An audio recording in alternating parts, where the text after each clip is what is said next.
Hey everyone, this is Sebi from Valorant Central. Welcome back to another video on the channel. So in this video, we're going to be diving into some more Valorant esports content and ranking the current Valorant pro teams based on their performance so far.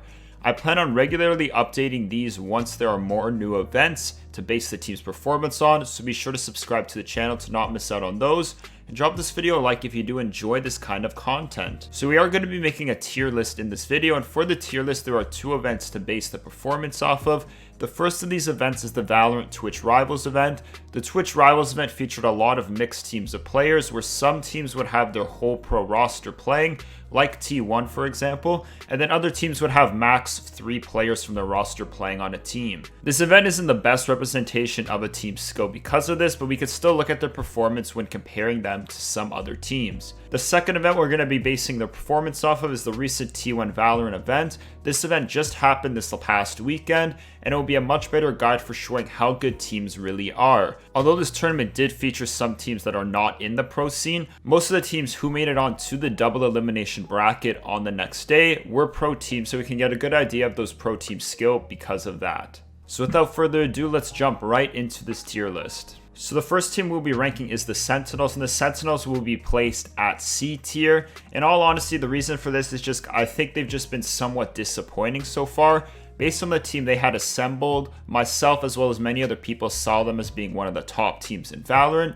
However, they have just been outdone by some of the better teams currently. I don't think they necessarily have to change up their roster, but instead just practice more and develop better strategies. Although they are currently at the C tier, I can see them as a team who will quickly move up if they start to practice more and develop better strategies.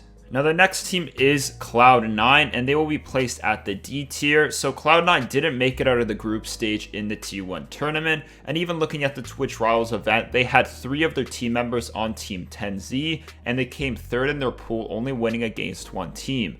The only saving grace I really see for them is that it is early in Valorant esports. They don't really have their team set yet.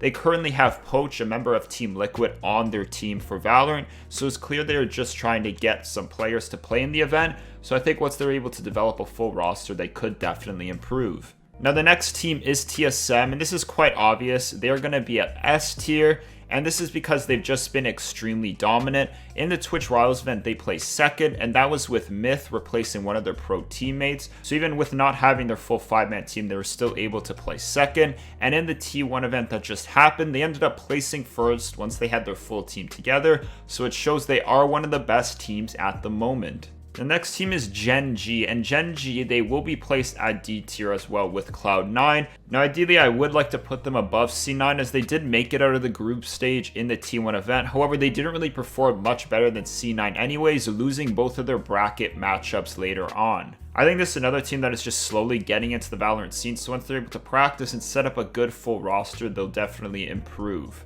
Now the next team is FaZe, and FaZe is going to go into the B tier. Now this is not because I don't think they aren't good enough to be an A tier or higher, I just don't think we've seen enough of them yet. They did not have a team in the Twitch Rivals event, so the T1 tournament was their first event as a Valorant team.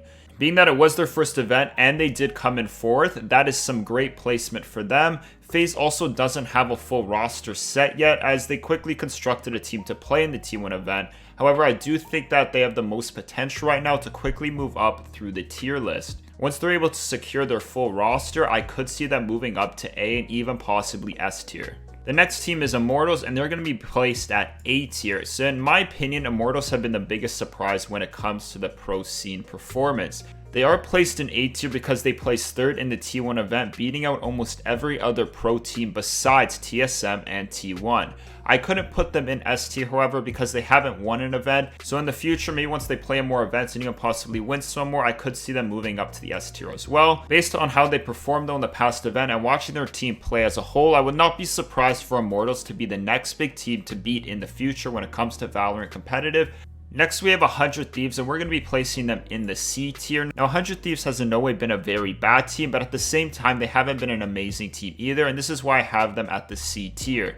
They didn't play as a team in the Twitch Rivals event, so we can't really base much off that. And in the T1 event, they did win some games making it out of the group stage, but they did also lose to teams like FaZe and Immortals, which is just going to end up putting them below those teams. I know 100 Thieves is a good organization, has great performing teams in other games, so I wouldn't be surprised if they can move up in the ranks in the future. Now the last team is T1, and I'm sure this is going to be no surprise, but we're going to be placing them at S tier. Once announcing their roster, there was a lot of hype around their team and players, and they have lived up to this expectation. They placed first in the Twitch Rivals event and second in their own T1 event. If you watch the VODs of their games, it's easy to tell that they are just on another level when compared to some of the other teams, which is why they belong in the S tier. It seems at the moment that it is them and TSM who are competing to prove to be the #1 Pro Valorant team, and it's a lot of fun to watch them compete against each other. That's how the Valorant Pro teams stack up currently. If you're interested to see how this tier list changes in the future, remember to subscribe to the channel so you can stay up to date when those videos are posted.